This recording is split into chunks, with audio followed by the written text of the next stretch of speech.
Hi guys. അപ്പോൾ നമ്മൾ recently ഒരു 30 ഡേ ചലഞ്ച് നല്ല വൃത്തിക്ക് ചെയ്ത് തീർത്തതിൻ്റെ ബാക്കിയായിട്ട് നമ്മളൊരു പുതിയ ചലഞ്ചായിട്ട് വന്നേക്കാണ്. അപ്പോൾ നമ്മുടെ പുതിയ സാധനം 75 ഡേ ചലഞ്ച്. അപ്പോൾ ഞാൻ ആദ്യം ആലോചിച്ചത് 75 ഡേ ഹാർട്ട് ചലഞ്ചിലേക്ക് തന്നെ പോയാലോ എന്നാണ്.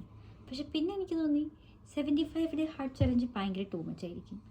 നമ്മൾ we should not be really hard on yourself എന്ന് പറയുന്ന ഒരു സാധനം ഉണ്ടല്ലോ. അപ്പോൾ ഞാൻ ഓർത്തു അത് കുറച്ച് ടൂ മച്ചാണ്, നമുക്കത് വേണ്ട.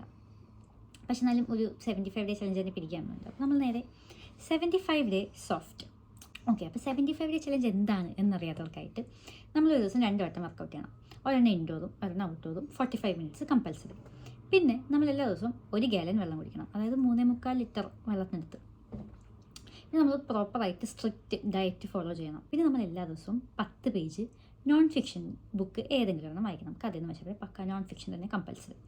പിന്നെ നമ്മൾ എല്ലാ ദിവസവും ഒരു പ്രോഗ്രസ് ഫോട്ടോ എടുക്കണം. അതാകുമ്പോൾ ഡേ 1ലും ഡേ 75ലുള്ള നമ്മൾ ചേഞ്ച് നമുക്ക് പ്രോപ്പറായിട്ട് അറിയാമല്ലോ. ഓക്കെ, അപ്പം ഇനി 75 ഡേ സോഫ്റ്റ് ചലഞ്ചിലേക്ക് വരികയാണെങ്കിൽ എല്ലാ ദിവസവും നമ്മൾ ഒരു നേരം വർക്കൗട്ട് ചെയ്യണം. പിന്നെ വെള്ളം പ്രോപ്പറായിട്ട് കുടിക്കണം. അതിന് കണക്കുണ്ടോ എനിക്ക് ഉറപ്പില്ല, പക്ഷേ ഞാൻ സ്ഥിരം കുടിക്കാറുള്ള പോലെ 8-9 ഗ്ലാസ് വെള്ളം കുടിക്കും. പിന്നെ നമ്മൾ എല്ലാ ദിവസവും പ്രോഗ്രസ് ഫോട്ടോ എടുത്ത് വെക്കണമെന്നില്ല, നമ്മൾ ജേർണൽ ചെയ്യോ അങ്ങനെ എന്തെങ്കിലുമൊക്കെ ചെയ്താൽ മതി. നമ്മുടെ ഇഷ്ടത്തിനനുസരിച്ച് സാധനം. പ്രോഗ്രസ് ഫോട്ടോ എല്ലാ ദിവസവും കമ്പൽസറി അല്ല. പിന്നെ ഹെൽത്തി ആയിട്ട് കഴിച്ച് പോകണം എന്നൊക്കെ ഉള്ളൂ. പ്രോപ്പറായിട്ട് ഇന്ന ഡയറ്റ് ഫോളോ ചെയ്ത് പോകണം എന്ന് പറയുന്ന നിർബന്ധമൊന്നുമില്ല. പിന്നെ അതൊക്കെ ആഴ്ചയിലൊരിക്കലോ 2 ആഴ്ച കൂടുമ്പോഴൊരിക്കലൊക്കെ തെറ്റിച്ചാലും പ്രശ്നമൊന്നുമില്ല. പിന്നെ റീഡിങ് നമ്മൾ ഫിക്ഷൻ തന്നെ വായിക്കണമെന്നില്ല, എനി ടൈപ്പ് ഓഫ് റീഡിങ്. ഇതാണ് 75 ഡേ സോഫ്റ്റ് എന്ന് പറഞ്ഞാൽ. പിന്നെ 75 ഡേ ഹാർഡ് ന്യൂസാണ്. ഇപ്പം ഞാനിപ്പോൾ എന്താ പറയുക, 38-ാം ദിവസം തെറ്റിച്ച് കഴിഞ്ഞാൽ ഞാൻ പിന്നെ 39-ാമത്തെ ദിവസമല്ലേ എനിക്ക് ഡേ 1. ഞാൻ ഡേ 1ൽ നിന്ന് പിന്നെയും 75 ഡേ ചലഞ്ച് തുടങ്ങണം. പക്ഷേ 75 ഡേ സോഫ്റ്റ് ചലഞ്ചിൽ അങ്ങനത്തെ പ്രശ്നമൊന്നുമില്ല. ഇന്ന് തെറ്റിയോ, ഓക്കെ, കുഴപ്പമില്ല, നാളെ വേറെ ചെയ്താൽ മതി. അപ്പോൾ എന്താ എനിക്ക് മനസ്സിലായി, 75 ഡേ ചലഞ്ച് എന്ന് പറയുന്നത് നമ്മുടെ ഒരു മെൻറ്റൽ ടഫ്നെസ് അളക്കുന്ന ഒരു സാധനമാണ്. 75 ഡേ സോഫ്റ്റ് എന്ന് പറയുന്നത് നമ്മൾ പയ്യെ സ്ലോ പ്രോഗ്രസ് ആയിട്ട് സെൽഫ് ഇമ്പ്രൂവ്മെൻറ്റിന് പറഞ്ഞതാണ്. അപ്പോൾ എനിക്ക് എൻ്റെ മെൻറ്റൽ ടഫ്നെസ് അളക്കണമെന്നില്ല. ഒരു ദിവസം കളഞ്ഞു പിന്നെയും പോയി ആദ്യത്തിന് തുടങ്ങി, പിന്നെ ആ മൂടൊക്കെ പോയി, അത് ടു മച്ചാണ് എനിക്ക് അറ്റ് ദിസ് പോയിന്റ്. ഇപ്പോൾ ഞാൻ എന്താ പറയുക, ഞാനിപ്പോൾ രാവിലെ തൊട്ട് വൈകുന്നേരം വരെ പണിക്കൊക്കെ പോകുന്നതിനകത്ത് എനിക്ക് രാവിലെ 45 മിനിറ്റ് അകത്ത് 45 മിനിറ്റ് പുറത്തൊന്ന് വർക്കൗട്ട് ചെയ്യാൻ പറ്റണമെന്ന് എനിക്ക് നിർബന്ധമില്ല. ലൈക്ക് ചില ദിവസങ്ങളിലൊക്കെ എനിക്ക് പറ്റുമായിരിക്കും, പക്ഷേ എല്ലാ ദിവസവും എനിക്ക് പറ്റണമെന്നില്ല. അത് ഷിഫ്റ്റിൻ്റെ സമയമൊക്കെ പോലെ ഇരിക്കും. പിന്നെ ഞാൻ പുറത്ത് പോയി ഇങ്ങനെ വർക്കൗട്ട് ചെയ്യുന്നൊരു ടൈപ്പ് ആളുമല്ല. ലൈക്ക് നടക്കാനും ഓടാനൊക്കെ പോയാൽ മതി, അത് വേറെ കാര്യം.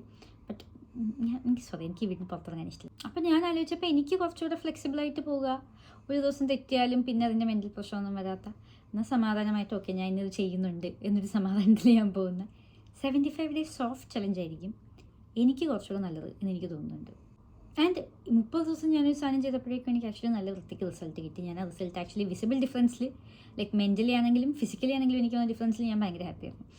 അപ്പോൾ ഈ പറഞ്ഞ 75 ഡേ ചലഞ്ചിൻ്റെ കൂടെ ഞാൻ സ്ഥിരമായിട്ട് ചെയ്യുന്ന കുറച്ച് സാധനങ്ങളും കൂടെ ആഡ് ചെയ്ത് ഇങ്ങനെ ഒരു സാധനം പോകുമ്പോഴേക്കും ഐ ട്രൂലി ബിലീവ് എനിക്ക് നല്ല വൃത്തിക്കുള്ള റിസൾട്ട് കിട്ടുമെന്ന്. ഇന്നിപ്പോൾ ജൂലൈ 1 അപ്പോൾ നമുക്ക് കറക്റ്റ് മാസമുണ്ട് 2026.